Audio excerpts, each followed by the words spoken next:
ओम शांति। जैसे बाबा प्यार का सागर है, उनके जैसा प्यार दुनिया में कोई कर नहीं सकता। ऐसे तुम बच्चे भी बाप समान बनो, किसी को रंज व नाराज मत करो। হ্যাঁ, পরমাত্মা বাবা যেমন ভালোবাসার সাগর, বাবার মতো দুনিয়ার আর কেউ ভালোবাসতে পারেই না।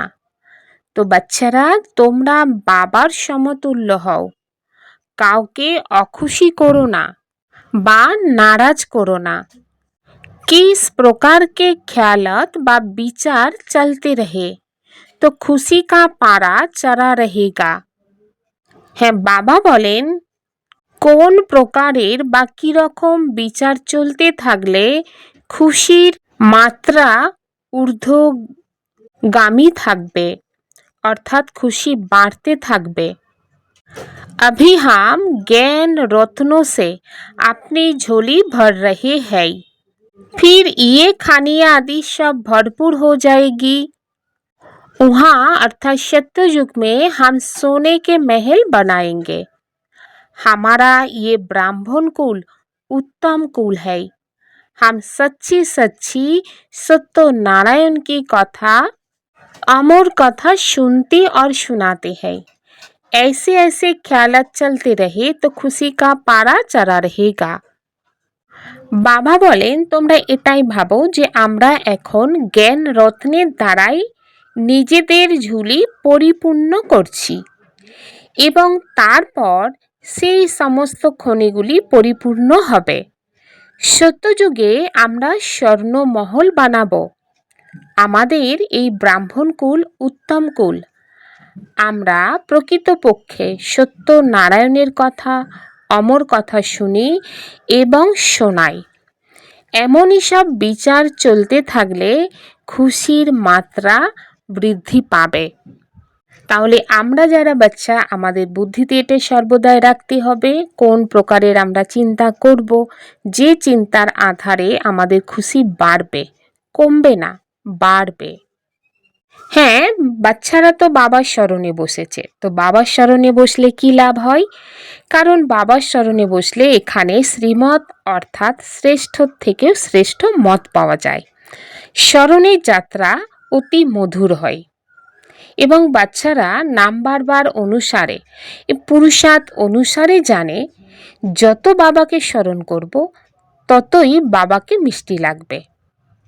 হ্যাঁ, এক পরমাত্মা বাবাই আমাদেরকে স্নেহ করেন, বাদবাকিরা তো সবাই কষ্ট দেয়।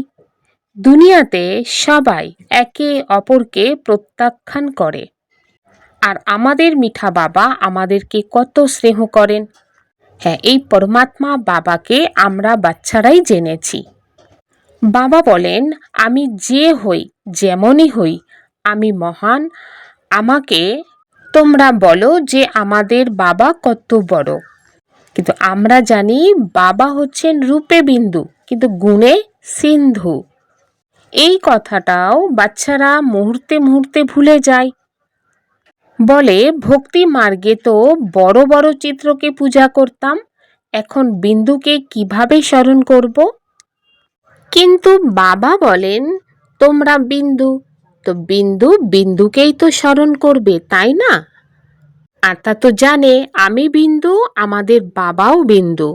আত্মায় প্রেসিডেন্ট হয়, আত্মায় চাকর হয়, আত্মায় পার্ট প্লে করে থাকে, আর বাবা হলেন সবচেয়ে মিষ্টি বাবা। সবাই বাবাকে স্মরণ করে বলে হে পতিত পাবন, দুঃখ হরণকারী, সুখ প্রদানকারী এসো। তো বাবা বলেন বাচ্চারা, এখন তোমাদের দৃঢ় বিশ্বাস হয়েছে যে আমরা যাকে বিন্দু বলি তা অতি সূক্ষ্ম কিন্তু মহিমা উচ্চতর। যদিও মহিমা করে বলে থাকে জ্ঞানের সাগর, শান্তির সাগর, কিন্তু জানা নেই যে উনি এসে কিভাবে সুখ দিয়ে থাকেন। মিষ্টি মিষ্টি বাচ্চারা প্রত্যেকেই বুঝতে পারে কে কতটা শ্রীমত অনুসারে চলে। শ্রীমত পাওয়া যায় সার্ভিস করার জন্য। সার্ভিস করলে কি পাওয়া যায়? সার্ভিস করলে ভাগ্য তৈরি হয়। বাবা বলেন অনেক মানব আছে যারা অসুস্থ, রোগী, আবার অনেকেই হেলদি। ভারতবাসীরা জানে সত্যযুগের আয়ু অনেক দীর্ঘ। প্রত্যেকেই নিজের আয়ু সম্পূর্ণ করে। यह तो बिल्कुल ही छी छी दुनिया है जो बाकी थोड़ा समय ही है। मनुष्य बड़ी बड़ी धर्मशालाएं आदि अभी तक बनाते रहते हैं, जानते नहीं है ये बाकी कितना समय होगी। এখানে অর্থাৎ এই কলিযুগে সম্পূর্ণ ছিছি দুনিয়া, যা অল্প সময় বাকি আছে। মানব বড় বড় ধর্মশালা ইত্যাদি এখনই নির্মাণ করেই চলেছে, জানে না যে এটা কত সময়ের জন্য থাকবে। লক্ষ টাকা খরচ করে মন্দির ইত্যাদি তৈরি করে, তার আয়ু কত?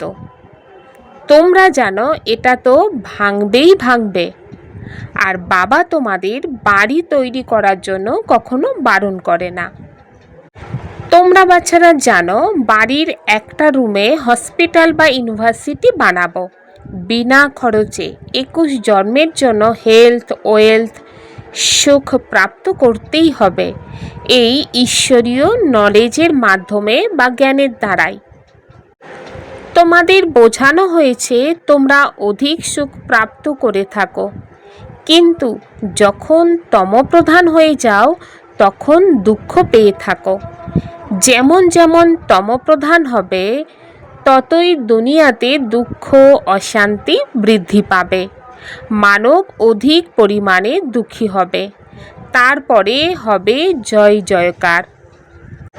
বাবা বলেন বাচ্চারা, তোমরা যে বিনাশের দিব্য দৃষ্টি দ্বারা দেখেছ পুনরায় সেটা প্র্যাকটিক্যালি দেখতে পাবে। স্থাপনার সাক্ষাৎকার অনেকেই করেছে, ছোট বাচ্চারাও বেশি সাক্ষাৎকার করত, জ্ঞান কিন্তু কিছুই ছিল না। পুরানো দুনিয়ার বিনাশ অবশ্যই হবে। আর তোমরা বাচ্চারা জানো বাবা এসে স্বর্গের উত্তরাধিকার দেন, কিন্তু বাচ্চাদের পুরুষার্থ করতে হবে উচ্চ পদ প্রাপ্ত করার জন্য। পরমাত্মা বাবা, আমরা যে বাচ্চা, আমাদেরকে সব কিছুই বুঝিয়ে থাকেন। হ্যাঁ, দুনিয়ার মানব তো জানে না যে দুনিয়াতে আর অল্প সময় বাকি আছে। বাবা বলেন আমি দাতা, আমি তোমাদের দিতে এসেছি। মানব বলে থাকে পতিত পাবন এসো, এসে আমাদের পবিত্র করে তোলো। बाप कहते हैं पहले तुम कितने समझदार थे, सतोप्रधान थे, अभी तो तमोप्रधान बन पड़े हो। বাবা এসে বাচ্চাদেরকে বলছেন যে তোমরা প্রথমে কত বুঝদার ছিলে, শতপ্রধান ছিলে, এখন তো তোমরা তমপ্রধান হয়ে গিয়েছো। এখন তোমাদের বুদ্ধিতে সব কিছু আসছে, আগে তো তোমরা কিছুই বুঝতে না যে আমরা বিশ্বের রাজ্য করেছিলাম। হ্যাঁ, তোমরা বিশ্বের মালিক ছিলে তো অবশ্যই মালিক হবে, কারণ হিস্ট্রি জিওগ্রাফি রিপিট হতে থাকে। হ্যাঁ, বাবা এর সাথে এই কথাও বলেন যে আমি 5000 বছর আগে এসেছিলাম, তোমাদের স্বর্গের মালিক বানিয়েছিলাম, ফিরে তোমরা 84 জন্ম নিয়ে নিচে নেমে এসেছ। তো বাবা আমাদেরকে অনেক কিছু বারবার মনে করিয়ে দিচ্ছেন। এই সারা সৃষ্টির যে বিস্তার বাবা এসে যেমনভাবে বোঝাচ্ছেন, এটা কোনো শাস্ত্রের মধ্যেই নেই। বাবাকে শাস্ত্রের অথরিটি বলা হয় না, জ্ঞানের অথরিটি বলা হয়। হ্যাঁ, মানব তো গাইতে থাকে পতিত পাবন এসো, গঙ্গায় স্নান করতে যায়। বাবা বলেন বাস্তবে এটা হচ্ছে ভক্তি, আর এই ভক্তি হচ্ছে গৃহস্থীদের জন্য। পরমাত্মা বাবা এই ধরাধামে এসেছেন আমরা যে বাচ্চা, আমাদেরকে পড়াতে, অর্থাৎ মানব থেকে দেবতা বানাতে। বাবা বলেন সংসারে যখন বাচ্চার জন্ম নেয় তো বাবার সম্পত্তির অধিকারী হয়ে যায়, তো তোমরাও যখন আমার কাছে এসেছো আমার সম্পত্তির অধিকারী হয়ে গিয়েছো। এতে কৃপা আদির কোনো কথাই নেই, শুধুমাত্র নিজেকে আত্মা নিশ্চয় করে পরমাত্মা বাবাকে স্মরণ করতে হবে। হ্যাঁ, এটা আবার অন্য কারোর জানাও নেই যে নিজেকে বিন্দু জ্যোতির্বিন্দু আত্মা নিশ্চয় করে বাবাকে স্মরণ করতে হবে। বাবা হচ্ছে সুপ্রিম, তো সুপ্রিম বাবা এসে আমাদেরকে নিজের সমান বানাচ্ছে। গর্ভ থেকে বাচ্চা যখন বাইরে বেরিয়ে আসে তখন থেকে आयु शुरू হয়। अब बाप समझाते हैं कोई भी उल्टी सुल्टी बातों पर कभी विश्वास नहीं करना। शास्त्र आदि कितने मनुष्य पढ़ते हैं। बाप कहते हैं पढ़ा हुआ सब भूल जाओ, इस देह को भी भूल जाओ। এখন বাবা বাচ্চাদেরকে বোঝাচ্ছেন যে কোনো উল্টো সুল্টো কথার ওপরে বিশ্বাস করবে না। শাস্ত্র আদি তো মানব অনেক পড়েছে। বাবা বলেন যে এখন সব কিছু ভুলো, এমনকি তোমার নিজের দেহকেও তুমি ভুলো। হ্যাঁ, এটা তো বাচ্চাদের জানা আছে যে আত্মা একটা শরীর ছেড়ে দুসরা শরীর নিয়ে পাঠ বা অভিনয় করে। তো আত্মা কিভাবে অভিনয় করে? ভিন্ন ভিন্ন নাম ধারণ করে, অর্থাৎ শরীর ধারণ করে, মানে শরীরের ওপর ভিন্ন ভিন্ন নাম পড়ে, দেশ। তো এইগুলোকে পরিবর্তন করে করে আত্মা অভিনয় করতে থাকে। এখন বাবা বলছেন যে এই ছিছি বস্ত্রকে ছাড়তে হবে। ছিছি বস্ত্র মানে ছিছি শরীর। এই শরীর হচ্ছে রোগী ভোগী পতিত ব্যাধি সম্পন্ন শরীর, এটাকে এখন ছাড়তে হবে। এই শরীর এখন পতিত হয়ে গিয়েছে, আর আত্মা শ্যাম মানে পতিত হয়েছে। এক সময় সুন্দর ছিল। আত্মা যখন পবিত্র থাকে তখনই সুন্দর থাকে। আর এই সুন্দর হওয়ার জন্য বাবা বাচ্চাদেরকে বলছেন যে একমাত্র আমাকে স্মরণ করো, এবং সেটা সঠিক বিধিতে স্মরণ করতে হবে। তো সঠিক বিধি কি? আত্মা জ্যোতির্বিন্দু। তো নিজেকে জ্যোতির্বিন্দু আত্মা অনুভব করে পরমাত্মা যে মহাজ্যোতি, সেই জ্যোতির স্বরূপ বাবাকে স্মরণ করতে হবে। তবেই জন্ম জন্মান্তরের পাপ বা বিকর্ম নষ্ট হবে। তো কত জন্মের? 63 জন্মের বিকর্ম নষ্ট হবে। আর আত্মার মধ্যে যে খাদ বা পাপ থাকে সেটা বেরিয়ে যাবে। বাবা বলেন তোমরা কলিযুগে শেষে এসে গরিব হয়ে গিয়েছ। সত্য যুগে তো তোমাদের সোনার মহল হবে। বাবা বলেন আশ্চর্য এটাই যে এখানে হীরের কত মান আছে, আর ওখানে তো হীরে পাথর সমান থাকবে। এখন তোমরা বাচ্চারা বাবার কাছ থেকে জ্ঞানরূপী রত্নের ঝোলিতে ভরপুর করছো। হ্যাঁ, বাবা হচ্ছে সাগর। তো সাগরের কাছ থেকে তোমরা যতখানি পারো নিয়ে নাও, ওখানে খনিও ভরপুর হয়ে যাবে। হ্যাঁ, সত্যযুগে সোনার ইটের মহল হবে। বাবা বলেন বাবার পরিচয় দিতে হবে। শিব বাবা 5000 বছর আগেও এসেছিল, এসে তোমাদের রাজযোগ শিখিয়েছিল। বাবা এসে আমাদের সত্য কথা শোনাচ্ছে, সত্য নারায়ণের কথা, অমর কথা। অমর কথা শুনে বাচ্চারা তো অমর হচ্ছে।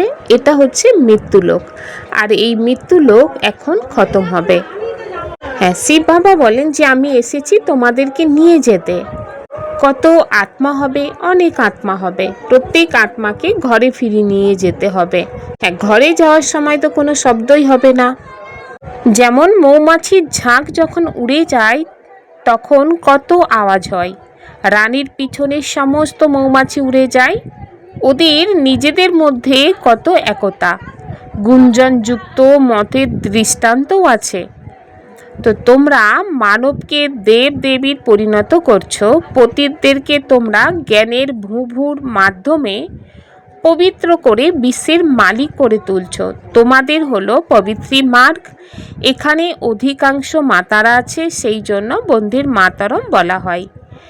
একজন ব্রহ্মাকুমারী তিনি, যিনি অন্যদের পিতার কাছ থেকে 21 জন্মের উত্তরাধিকারী করে তোলেন।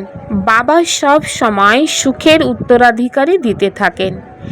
যে সার্ভিস বা সেবা করবে, লিখবে, পড়বে, সেই নবাব বা রাজা হওয়া ভালো নাকি চাকর হওয়া ভালো? শেষে গিয়ে তোমরা বুঝতে পারবে যে আমি কি হতে চলেছি। তখন অনুশোচনা হবে এই ভেবে যে আমি শ্রীমত অনুসারে কেন চলিনি। বাবা বলেন ফলো করো। এমন নয় যে তোমরা এমন কোনো ব্যক্তির কাছ থেকে একটা ঘর নিলে সেন্টার খোলার জন্য, আর সেই সাথে নিজের মাছ মাংস ইত্যাদি খাওয়া চালিয়ে গেলে।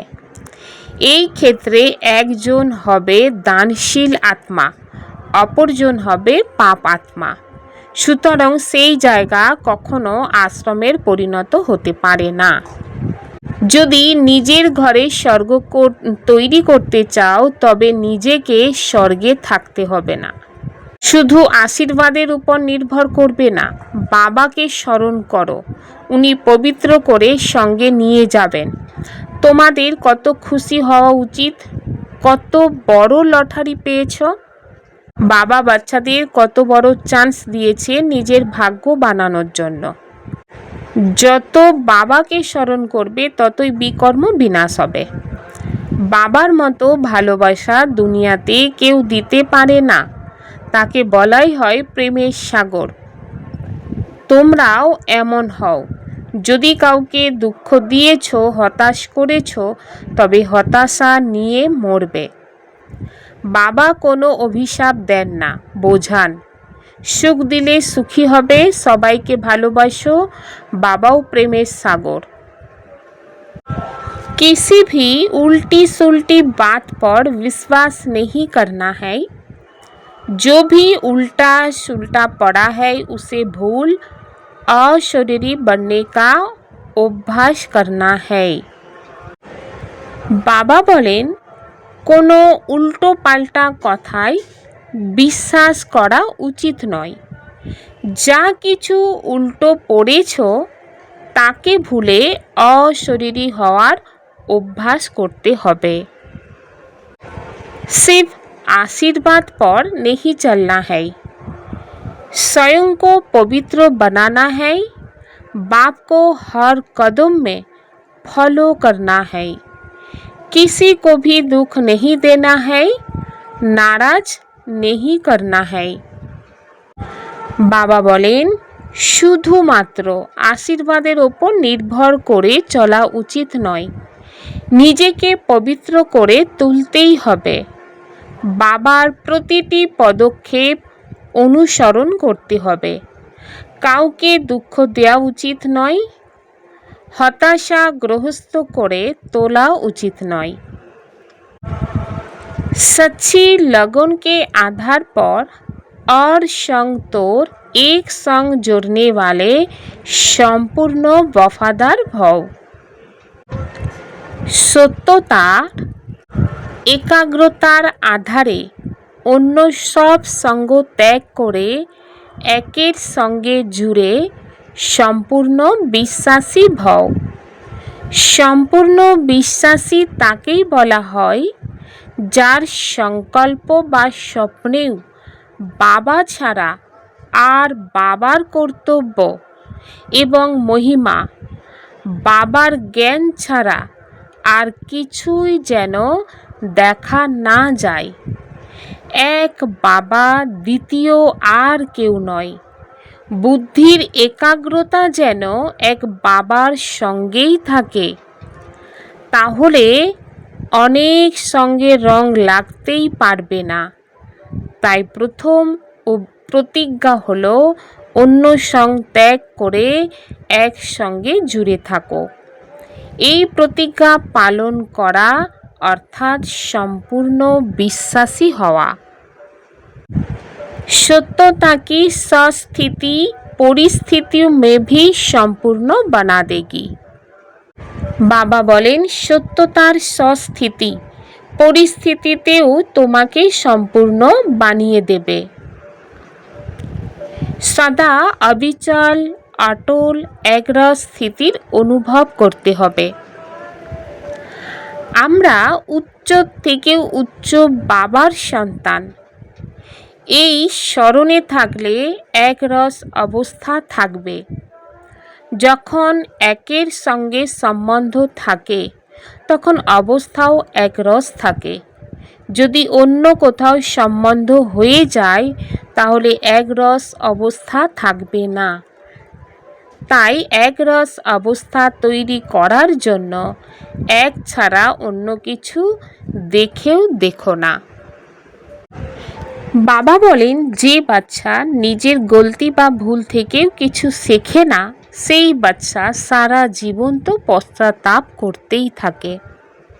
হ্যাঁ, বাবা এটা বলেন যে তুমি কি চিন্তন করছো, কি দেখছো, কি বলছো, সব কিছুই বাবা কিন্তু দেখছে, এটা স্মৃতিতে রাখো। যখন স্মৃতিতে থাকবে তবেই তুমি বাপ সমান হতে পারবে, কারণ তখন তোমার চিন্তাধারা, দেখা, বল, চাল বাবার সমান হবে। তো সেই জন্য মোটেই এটা ভেবো না যে আমি কি করছি কেউ তো দেখছে না, তো পরমাত্মা বাবা দেখছেন। সর্বদাই সুখী কোন আত্মা থাকতে পারে? সেই আত্মাই থাকতে পারবে যার ভগবানের কৃপার ওপর ভরসা থাকে, তার বিচারের ওপর বিশ্বাস থাকে। সেই আত্মাকে সংসারের কেউ কখনো স্থিতিকে বিচলিত করতে পারবে না। ওম শান্তি।